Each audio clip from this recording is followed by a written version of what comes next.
വെയിലുള്ള പകലിൽ അന്ന് മുഹസിന സ്കൂളിലെത്തുന്നത് നനഞ്ഞ വസ്ത്രം ധരിച്ചുകൊണ്ടും നനഞ്ഞ പുസ്തകങ്ങളുമായിട്ടാണ്. കാരണം തലേ ദിവസം മഴയായിരുന്നു. ഗീത ടീച്ചർ അവളുടെ പ്രയാസം കണ്ട് എന്താണെന്ന് അന്വേഷിച്ചപ്പോൾ ഈ മറുപടിയാണ് ടീച്ചർക്ക് ലഭിച്ചത്. ഒരു ദിവസം ക്ലാസ്സിൽ എത്തിയപ്പോഴും മുക്സിനയുടെ സങ്കടം എന്നോട് പറഞ്ഞു. കാര്യം മഴ പെയ്തപ്പോഴും ബുക്കും പുസ്തകവും എല്ലാം നനഞ്ഞു, വീട് മുഴുവൻ വെള്ളമാണ്, പിന്നീട് കിടന്നുറങ്ങാൻ വയ്യാത്ത അവസ്ഥയാണ്. അതുപോലെ തന്നെ ആ വീടിൻ്റെ അവസ്ഥ എന്ന് വെച്ചാൽ പലക വെച്ചിട്ടുണ്ടാക്കിയൊരു വീടായിരുന്നു. അപ്പോൾ അതിൻ്റെ ഇടയ്ക്കൊക്കെ ദ്വാരങ്ങളുണ്ടായിരുന്നു. അപ്പോൾ ഒരിക്കൽ പറഞ്ഞു, ഞാനിവിടെ വന്ന് അന്വേഷിച്ചപ്പം പറഞ്ഞു ആ ദ്വാരത്തിലൂടെ ഒരു ദിവസം ചേര വരെ അകത്ത് കയറിയെന്ന് പറഞ്ഞു. അപ്പം ഇതൊക്കെ കണ്ടപ്പോൾ ഞാൻ പിറ്റേ ദിവസം തന്നെ ഇതറിഞ്ഞു കഴിഞ്ഞപ്പം പിറ്റേ ദിവസം തന്നെ ഞാനും ഹസ്ബൻഡും കൂടെ ഇവിടെ വന്നപ്പം വല്ലാത്ത ദയനീയമായ ഒരു അവസ്ഥയായിരുന്നു. എനിക്കിതെങ്ങനെ പറഞ്ഞറിയിക്കണമെന്ന് അറിയില്ല. നിറയെ വെള്ളം കയറി ആർക്കും നമുക്കൊന്ന് കാല് ചവിട്ടാൻ പോലും പറ്റാത്ത അവസ്ഥയിലായിരുന്നു. അപ്പം മുക്സിനെക്കാട്ടിലും വിഷമമായി എനിക്കത് കണ്ടപ്പോൾ. അപ്പം എനിക്ക് ഇവിടെ നിന്ന് ഞാൻ ഇറങ്ങുമ്പോൾ എന്ത് ചെയ്യണം, എന്തെങ്കിലും ഒരു വഴി തരണമേ എന്ന് ഞാൻ ഈശ്വരനോട് പ്രാർത്ഥിച്ചു. അപ്പോഴും മുക്സിന എന്നോട് പറയുന്നത്, ടീച്ചറെ എനിക്ക് ഒറ്റ മുറിയുള്ളൊരു വീട് മതി എന്നാണ്. കാരണം മുക്സിനയുടെ ഈ ഒരു പ്രായത്തിൽ, 6ാം ക്ലാസ്സിലാണ് പഠിക്കുന്നത്, എൻ്റെ ക്ലാസ്സിലാണ്. അപ്പോൾ ഈ പ്രായത്തിൽ അവളെക്കൊണ്ട് പറ്റുന്നതിനപ്പുറം നല്ല പക്വതയുള്ളൊരു കുട്ടിയെപ്പോലെ ഒരുപാട് പേരെടുത്ത് അവൾ സഹായം തേടി. പക്ഷെ അതൊന്നും നടന്നില്ല. അവസാനം എന്തോ ഒരു നിമിത്തം പോലെ എനിക്ക് ഈശ്വരനോട് പ്രാർത്ഥിച്ചുകൊണ്ട് ഞാൻ അനിൽ മുഹമ്മദ് സാറിനോട് ഇങ്ങനൊരു ആവശ്യം പറഞ്ഞു, ഇങ്ങനൊരു അവസ്ഥ ഞാൻ പറഞ്ഞു. അപ്പം എന്തെങ്കിലും സാറ് സഹായിക്കും എന്നുള്ളൊരു വിശ്വാസത്തിലാണ്. പക്ഷേ അതിപ്പോൾ ഞാൻ പ്രതീക്ഷിച്ചതിലും അപ്പുറം എന്താണ് എനിക്ക് പറയേണ്ടതെന്നറിയില്ല. ഒരുപാട് പ്രതീക്ഷിച്ചതിനപ്പുറം സാർ ഒരുപാട് സഹായം ചെയ്തു. അതിന് സാറിനോട് പ്രത്യേകം നന്ദി അറിയിക്കുന്നു. അതോടൊപ്പം തന്നെ സാറിനോടൊപ്പം നിന്ന സാറിൻ്റെ കൂടെയുള്ള എല്ലാ സഹപ്രവർത്തകർക്കും, സാർ നേരത്തെ പറഞ്ഞ പോലെ പേര് വെളിപ്പെടുത്തുവാൻ ആഗ്രഹിക്കാത്ത ആ വലിയ മനുഷ്യനും ഒരുപാട് സ്നേഹവും കടപ്പാടും നന്ദിയും എല്ലാം എല്ലാവരോടും അറിയിച്ചുകൊള്ളും. വലിയ വീടുകൾക്ക് പോലും സൗകര്യക്കുറവുകൾ പറയുന്നവരും ലക്ഷങ്ങൾ മുടക്കി ബാത്റൂമുകൾ പോലും പണിയുന്ന ഇന്നത്തെ കാലത്ത് അടച്ചുറപ്പുള്ള ഒരു വീടില്ലാതെ, സുരക്ഷിതമായ ഒരു മുറി പോലും ഇല്ലാതെ കഷ്ടപ്പെടുന്ന, പ്രയാസപ്പെടുന്ന ഒരുപാട് പെൺകുട്ടികളും വിധവകളും നമ്മുടെ നാട്ടിലുണ്ട്. അത്തരം മനുഷ്യരെ, കുടുംബങ്ങളെ സഹായിക്കേണ്ടത് നമ്മുടെ ബാധ്യതയാണ്, നമ്മുടെ ഉത്തരവാദിത്തമാണ്. ആ ഒരു ഉത്തരവാദിത്തമാണ് ഞങ്ങൾ വിനയപൂർവ്വം നിർവഹിക്കുന്നത്. ആദ്യം ആ വീട് സന്ദർശിക്കാൻ ചെന്നപ്പോൾ ഞങ്ങൾക്ക് തോന്നിയത്, വിദ്യാലയങ്ങളുടെ പ്രവൃത്തി പരിചയമേളയിൽ കാർഡ്ബോർഡുകൾ കൊണ്ടുണ്ടാക്കിയ വീട് പ്രദർശിപ്പിക്കാൻ വെച്ചിരിക്കുന്നത് പോലെയാണ്. ആ ഒരു വീടിനുള്ളിലാണ് 6-7 പേർ കഴിഞ്ഞുകൂടുന്നത്. ആകെ 2.5-3 സെന്റ് ഭൂമിയാണ് മിച്ചമുള്ളത്. ടീച്ചർ പറഞ്ഞ ഈ പ്രയാസങ്ങൾ ദുബായിലുണ്ടായിരുന്ന ഡോക്ടർ അനിൽ മുഹമ്മദ് ഒരു സൗഹൃദ സംഗമത്തിൽ പങ്കുവച്ചപ്പോൾ പേര് വെളിപ്പെടുത്താൻ ഇഷ്ടമില്ലാത്തൊരാൾ ഈ വീട് താൻ നിർമ്മിച്ചു നൽകാമെന്ന് ഉറപ്പു നൽകുകയായിരുന്നു. അങ്ങനെ കഴിഞ്ഞ ദിവസം ആ വീടിന് തറക്കല്ലിട്ടു. വളരെ സന്തോഷമുള്ളൊരു നിമിഷത്തിലാണ്. ജീവിതത്തിലൊരു കാര്യം സാധിക്കുന്നതിന് പല ഘടകങ്ങൾ അനുകൂലമായി വരികയും അത് നൽകുന്ന ഒരാളിന് അത് നൽകാൻ പടച്ചതമ്പുരാൻ തീരുമാനിക്കുകയും ചെയ്യുമ്പോഴാണ് ആ കാര്യം സാധ്യമാകുന്നത്. അതിനു മുമ്പ് വരെ നമ്മൾ എന്തെല്ലാം പരിശ്രമിച്ചാലും പല കാരണങ്ങൾ കൊണ്ട് അത് നടക്കാതെ പോകും. മുഹസിനയുടെ ഇങ്ങനെ ഒരു മുഹസിന കരുവയിലുണ്ടെന്നോ അല്ലെങ്കിൽ ഇങ്ങനെ ഒരു കുടുംബം ഉണ്ടെന്നോ ഒന്നും നമുക്കറിയാവുന്നതല്ല. ഒരുപക്ഷെ ഇതിനേക്കാൾ പ്രയാസപ്പെടുന്നവർ ഞങ്ങളുടെ പരിസരത്ത് തന്നെ ധാരാളം ഉണ്ടാവും. മുഹസിനയുടെ കാര്യം ഗീത ടീച്ചർ എന്നോട് പറയുന്ന സമയത്ത് ഞാൻ ദുബായിലായിരുന്നു. യഥാർത്ഥത്തിൽ ആ സമയത്ത് ഞാൻ കുറച്ചൊരു വിഷമത്തിലായിരുന്നു. കാരണം ഞാൻ വരേണ്ടിയിരുന്ന ഒരു ദിവസത്തെ യാത്ര ഔപചാരികമായൊരു കാരണത്താൽ ഒരാഴ്ചയും കൂടെ നീട്ടി വെക്കേണ്ടി വന്നു. അപ്പം ഞാൻ ലീവൊക്കെ എടുത്ത് പോയതിൻ്റെ ഒരു പ്രയാസം ഉണ്ടായിരുന്നു. പക്ഷേ അങ്ങനെ നീട്ടി വെക്കേണ്ടി വന്നതുകൊണ്ട് ഈ പ്രവാസി ലോകത്തുള്ള കുറച്ച് വ്യവസായികളുടെ ഒരു കൂട്ടായ്മയിൽ എന്നെ സംസാരിക്കാനായി വിളിച്ചു. അപ്പോൾ അവിടെ ഞാൻ സംസാരിക്കാൻ പോയപ്പോൾ ഈ തലേദിവസം ഈ മുഹസിനയുടെ കാര്യം ഞാൻ കണ്ടപ്പോൾ തന്നെ എൻ്റെ കൂടെ ഉണ്ടായിരുന്നു ഫിറോസൻ തന്നെ ഒരു സുഹൃത്തിനോട് ഈ കഥകളൊക്കെ പറഞ്ഞപ്പോൾ അവനെന്നോട് പറഞ്ഞു, നാട്ടിൽ പോട്ടെ, നമുക്ക് എന്തായാലും അത് നോക്കാം, അതിനൊരു ഏർപ്പാടുണ്ടാക്കാമെന്ന് പറഞ്ഞൊരു സമാധാനത്തിൽ ഇരിക്കുമ്പോഴാണ് ഇങ്ങനൊരു അവസരം കിട്ടുന്നത്. അപ്പോൾ അവിടെ ഞാൻ ഈ സാഹചര്യത്തെക്കുറിച്ച് വളരെ വിശദമായി അവരോട് സംസാരിച്ചു. ഇതിനിടയിൽ എന്നെ പ്രിയപ്പെട്ട കൃഷ്ണകുമാറേട്ടനും ബന്ധപ്പെട്ടു. സംസാരിച്ചപ്പോൾ കൊല്ലംകാരൻ തന്നെ ആയ, നിങ്ങൾക്ക് എത്ര പേർക്ക് അറിയുമെന്നറിയില്ല, അദ്ദേഹത്തിൻ്റെ പേര് പറയരുതെന്നാണ് പറഞ്ഞേക്കുന്നത്. ഈ മീറ്റിംഗ് എല്ലാം കഴിഞ്ഞ് എൻ്റെ അടുത്ത് പുള്ളി ചെവിയിൽ വന്നിട്ട് പറഞ്ഞു, ഇത് കൊല്ലത്താണോ? ആണ്. കരുവയിലാണോ? ആണ്. എന്നാൽ ആ വീട് ഞാൻ വെച്ചു കൊടുക്കാമെന്ന്. അങ്ങനെ പറഞ്ഞതിൻ്റെ അടിസ്ഥാനത്തിൽ പുള്ളിക്ക് അതൊരു ആളുകളോട് പറയാനോ അല്ലെങ്കിൽ അങ്ങനെ അറിയിക്കാനോ ഒന്നും താല്പര്യമില്ല. ഞാൻ പലതവണ പറഞ്ഞു ഇവിടെ വന്നൊന്ന് കാണാൻ പറഞ്ഞു. കാരണം അത് നമ്മുടെ ഒരു വിശ്വസ്തതയുടെ വിഷയം കൂടിയായിട്ട്. പുള്ളി അങ്ങനെയല്ല, ഞാൻ പറഞ്ഞത് വിശ്വസിച്ചു എന്ന് പറഞ്ഞിട്ട് പുള്ളി അതിനാവശ്യമായിട്ടുള്ള തുക 2-3 ദിവസത്തിനകം തന്നെ മുഴുവനായി മാറ്റിത്തരികയും ചെയ്തു. അപ്പോൾ അങ്ങനെയാണ് ഈ പറയുന്ന ഒരു സംഗതിയിലേക്ക് എത്തപ്പെട്ടത്. അപ്പോൾ അതുകൊണ്ട് ഈ സന്തോഷ നിമിഷത്തിൽ ഈ പറഞ്ഞ അതിനുവേണ്ടി ഇങ്ങനെ ഒരു തുക വളരെ നിശബ്ദമായി മാറ്റിവെച്ച അദ്ദേഹത്തെ പടച്ചതമ്പുരാൻ അനുഗ്രഹിക്കട്ടെ എന്ന് ആത്മാർത്ഥമായി പ്രാർത്ഥിക്കുന്നു. ഇതിൻ്റെ സഹായം സ്വീകരിക്കുന്നവരുടെയൊക്കെ ഹൃദയത്തിൽ ആ പ്രാർത്ഥനയും ആ സന്തോഷവും ഒക്കെ ഉണ്ടാവണം.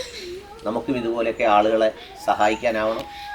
നമ്മുടെ സമീപ പ്രദേശങ്ങളെന്നോ സ്ഥലങ്ങളെന്നോ ജാതിയെന്നോ മതമെന്നോ ഒക്കെ നോക്കാതെ എല്ലാ പ്രദേശത്തും ഞങ്ങൾ മുഴുവൻ 3 വീടാണ് ഈ തവണ വെച്ചു കൊടുക്കുന്നത്. ഒന്ന് ശുഭകുമാരി എന്ന് പറയുന്ന ഒരു സഹോദരി വിധവയായിട്ടുള്ള, അത് ഒരാഴ്ചയ്ക്കകം തറക്കല്ലിടും.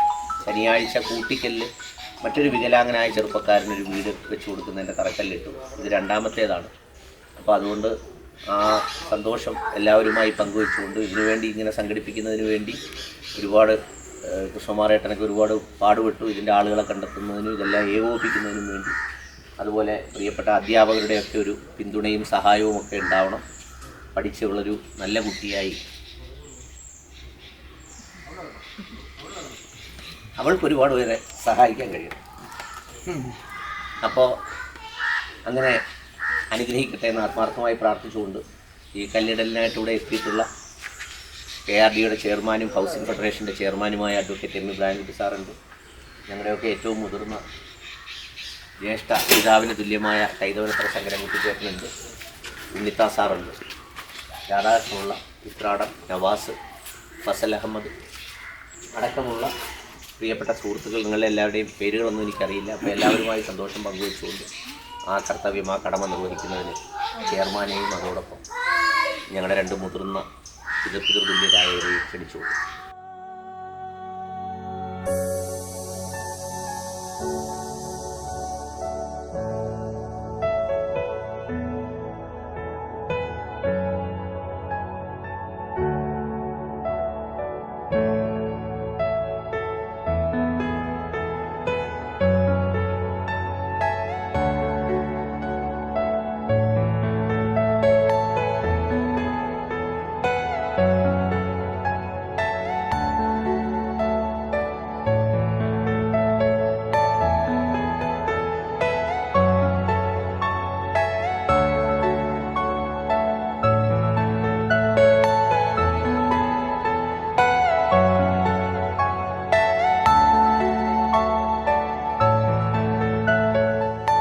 പ്രകടനവും ആഹ്ലാദവും മേനിപറച്ചിലുകളുമൊക്കെയാണ് നടക്കേണ്ടതെങ്കിൽ ഇവിടെ ഈ ചടങ്ങിൽ കണ്ണീരണിഞ്ഞ മനുഷ്യരുടെ മുഖങ്ങളും വാക്കുകളുമാണ് കേട്ടത്.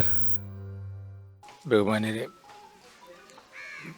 പരസ്പരം വെട്ടി കൊല്ലുന്ന ഒരു കാലഘട്ടത്തിലാണ് നമ്മളിപ്പോൾ എത്തിയിരിക്കുന്നത്. നമുക്കറിയാം, റോഡിലിറങ്ങിയാൽ ചോര ചിന്തുന്ന ഒരു ലോകം കേരളം. ആ സമയത്ത് നമ്മളെപ്പോലുള്ള കുറേ ആളുകൾ ഈ കൊച്ചുമിടുക്കിയുടെ ഒരാഗ്രഹത്തിന് വേണ്ടി ഒത്തുകൂടുക. ഇവിടെ ജാതിയില്ല, മതമില്ല, ഒന്നുമില്ല. ഈ മകളുടെ ആഗ്രഹം ഒരു മുറി ഉണ്ടാക്കി തരണമെന്ന് ടീച്ചറോട് പറഞ്ഞതാണ്. കാരണം അത് വളരെ വേദനിച്ചാൽ അത് പറഞ്ഞു. അപ്പോൾ അതിൻ്റെ ഒരു മുറിയുടെ ഭാഗത്ത് അതിൽ വലിയൊരു സംരംഭം നമ്മുടെ സ്നേഹസേനയ്ക്ക് ചെയ്തു കൊടുക്കാൻ കഴിയുന്നു. അത് മഹാപുണ്യമാണ്. ഈ മകൾക്ക് അതിൻ്റെ മുഖലക്ഷണം കൊണ്ട് പറയല്ല, ഒരു മുറി ചോദിച്ചാൽ, അത് മിനിമം ഡിമാൻഡ് ചോദിച്ചാൽ കുട്ടിക്ക് ഇതിനേക്കാൾ അപ്പുറം ഉയരങ്ങളിലെത്താൻ കഴിയും എന്നാണ് എൻ്റെ വിശ്വാസം. ഒരുപക്ഷെ അതിപ്പോൾ എഴുതിയിടുക. ആ നന്മയുണ്ടാകാൻ ജഗദീശൻ എല്ലാ അനുഗ്രഹങ്ങളും ഉണ്ടാകട്ടെ എന്ന് പ്രാർത്ഥിച്ചുകൊണ്ട് നിർത്തുന്നു. നമസ്കാരം. ഇന്നത്തെ ഈ സാഹചര്യത്തിൽ ഇത്തരം ഒരു സ്നേഹവും കൂട്ടായ്മയും എല്ലാ ഭാഗങ്ങളിലും വളർന്ന് മനുഷ്യത്വം തിരിച്ചു വരട്ടെ ഇതെല്ലാം മനുഷ്യത്വത്തിൻ്റെ ഉദാഹരണമായി നമ്മുടെ സഹജീവികളും കാണട്ടെ എന്നും ഈ കുട്ടിക്കും നമുക്കെല്ലാവർക്കും ജഗദീശ്വരൻ അനുഗ്രഹിക്കട്ടെ. ഈ കുഞ്ഞിന് വലിയ ഒരു ഭാവിയുണ്ടായി ഇതുപോലെ അനേകം അനാഥരായ കുട്ടികൾക്ക് വീട് വെച്ച് കൊടുക്കുവാനുള്ള ഒരു സ്ഥിതിയിലേക്ക് ആ കുട്ടി എത്തട്ടെ എന്ന് ജഗദീശ്വരനോട് പ്രാർത്ഥിക്കുന്നു. ഈ കൊച്ചുകുട്ടിക്ക് അവളുടെ മുഖത്ത് ആ ഒരു ലക്ഷ്യപ്രാപ്തി മുഖം കാണുമ്പോൾ അറിയാം, എന്തോ വലിയ നേടിയതുപോലെ. ഇതിന് മുൻകൈ എടുത്ത ഗീത ടീച്ചറിനും അതുപോലെ തന്നെ ഒരു വലിയ കാര്യം നേടുത്തുന്ന അനിൽ മുഹമ്മദ് സാറിനോടും നമ്മുടെ സ്കൂളിന് വേണ്ടി എല്ലാ നന്ദിയും ഹൃദയത്തിൻ്റെ ഭാഷയിൽ പറയുകയാണ്. ഞാൻ കൃഷ്ണകുമാർ, ഞാൻ ടീച്ചറുടെ ഹസ്ബൻഡാണ്. ടീച്ചർ ഇങ്ങനെ വീട്ടിൽ വന്ന് എൻ്റെ അടുത്ത് ഇങ്ങനെ അവസ്ഥ പറഞ്ഞു, എന്ത് ചെയ്യാൻ പറ്റും നമുക്ക്. എൻ്റെ അടുത്ത് ഒരുപാട് സുഹൃത്തുക്കൾ ഇവിടെ അടുത്തുണ്ട്. ഞാൻ അവരെയൊക്കെ ഒന്ന് വിളിച്ചപ്പോൾ അവസ്ഥ വളരെ മോശമാണ്. ഞാൻ ഇവിടുത്തെ പഞ്ചായത്ത് മെമ്പറും പ്രസിഡന്റിനെയൊക്കെ കണ്ട് സമീപിച്ചപ്പോൾ സാഹചര്യം മോശമാണ്, കൊടുക്കാൻ ഇപ്പോൾ ബുദ്ധിമുട്ടാണെന്നുള്ള രീതിയിൽ അറിഞ്ഞു. അങ്ങനെ എൻ്റെ അടുത്ത് ഗീത ചോദിച്ചു, എന്താണ് നമുക്ക് ചെയ്യാൻ പറ്റുന്നത്. അങ്ങനെ എൻ്റെ അടുത്ത് ചോദിച്ച് അനിൽ മുഹമ്മദ് സാറിനെ ഒന്ന് അറിയിക്കട്ടോ. ഞാൻ പറഞ്ഞ് അറിയിച്ച് നോക്കുക, എന്തായാലും നമുക്ക് പോയാൽ വാക്കല്ലേ ഉള്ള സാറിന് എന്തെങ്കിലും ചെയ്യാൻ പറ്റുമോ നോക്ക്. അങ്ങനെ ഇവിടെ ഞങ്ങൾ വന്ന് ഈ വിവരങ്ങളെല്ലാം അറിഞ്ഞു. അത് സാറിനെ അറിയിച്ചപ്പോൾ സാറ് ഗൾഫിലായിരുന്നു. സാർ ഒരു പ്രോഗ്രാം നടന്നുകൊണ്ടിരിക്കുകയാണ്. സാർ അതിന് മറുപടി തന്നു, എന്തായാലും ടീച്ചറെ ഞാൻ ആലോചിക്കട്ടെ, ഞാൻ എന്തെങ്കിലും ചെയ്യാൻ പറ്റുമെങ്കിൽ ചെയ്യാം. ഒരു 2 ആഴ്ച കഴിഞ്ഞപ്പോൾ മറുപടി വന്നു, ആ വീട് നമുക്ക് വെച്ച് കൊടുക്കാം. അങ്ങനെ ആ വിവരം പറഞ്ഞു. ഞങ്ങളിവിടെ വന്നു, സാറും എല്ലാവരും കൂടെ ഇവിടെ വന്നപ്പം സാറിനും ആ അവസ്ഥ കണ്ടപ്പം തോന്നി ഇത് കൊടുക്കേണ്ടതാണ്. അങ്ങനെ അവരുടെ സ്നേഹസേനയുടെ വകയായി ആ വീട് അനുവദിച്ചു. വളരെ സന്തോഷമുണ്ട്. ആ കുഞ്ഞിനും ഞാൻ എൻ്റെ നന്ദി അറിയിച്ചു കൊള്ളുന്നു. ഇതേപോലെ ഒരു വീട് ഉണ്ടാക്കി കൊടുക്കാൻ ആ നല്ല മനസ്സ് ഉണ്ടാക്കിയ ഒരുപാട് ആൾക്കാരുണ്ട്. അതേപോലെ ടീച്ചർ, മറ്റുള്ള എല്ലാവർക്കും വളരെ ആത്മാർത്ഥമായി ഇതിൽ പരിശ്രമിച്ച എല്ലാവർക്കും നന്ദി. പ്രിയപ്പെട്ടവരെ, നമ്മളൊക്കെ മനുഷ്യരാവേണ്ടതാണ്. നമുക്കൊക്കെ മനസ്സുണ്ടാവേണ്ടതാണ്. നമ്മുടെ ഏറ്റവും വലിയ സമ്പത്ത് വേറൊരാളിൻ്റെ വേദന കാണുമ്പോൾ സങ്കടം തോന്നുന്നതാണ്. അത്തരത്തിലുള്ള ഹൃദയമുള്ളവരായി നമ്മൾ മാറിയാൽ നമ്മുടെ ജീവിതത്തിൽ നാം അനുഭവിക്കുന്ന വല്ലാത്തൊരു സുഖമുണ്ട്. ഉറങ്ങാൻ കിടക്കുമ്പോഴും ഉണരുമ്പോഴുമൊക്കെ നമുക്കാരോടും പകയും വിദ്വേഷവും ഇല്ലാത്ത, ആരെയും തോൽപ്പിക്കേണ്ടാത്ത, എന്നാൽ ഈ പറഞ്ഞതുപോലെ മുഹസിനെ പോലെയൊക്കെയുള്ള മക്കളുടെ മുഖവും സന്തോഷവുമാണ് ജീവിതത്തിൻ്റെ ഏറ്റവും വലിയ സമ്പത്ത്.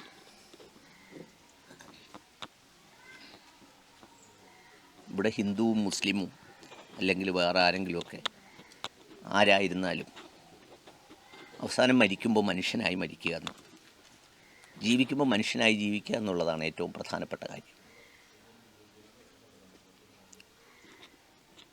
ഒരുപാട് സന്തോഷമുണ്ട്. ഒരുപക്ഷെ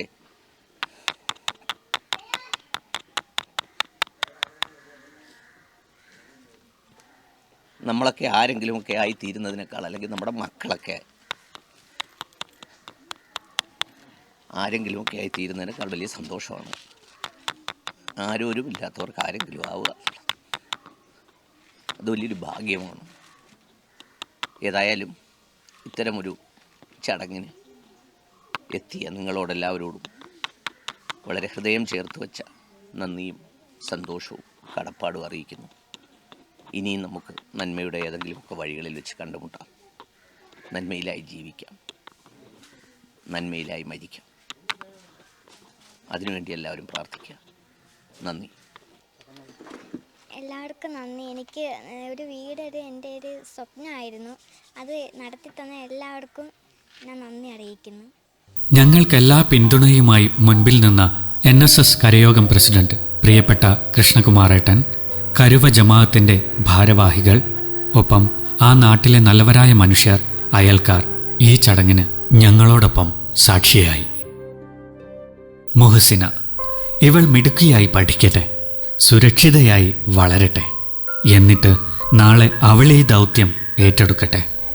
വേഗത്തിൽ ഇത് പൂർത്തിയാക്കി സന്തോഷത്തോടെ അവിടെ താമസിക്കാൻ അവൾക്ക് ദൈവം ഇട നൽകട്ടെ. ഇതിന് സഹായിച്ച ആ വലിയ മനുഷ്യന് അദ്ദേഹത്തിൻ്റെ ആഗ്രഹത്തോളം ഉയർന്ന പ്രതിഫലം ലഭിക്കട്ടെ. എല്ലാത്തിനും മുമ്പിൽ നിന്ന് സംഘടിപ്പിക്കാനും മറ്റുമായി ഓടി നടന്ന NSS കരയോഗം പ്രസിഡന്റ് പ്രിയപ്പെട്ട കൃഷ്ണകുമാറേട്ടനും എല്ലാവിധ അനുഗ്രഹങ്ങളും ദൈവം നൽകട്ടെ.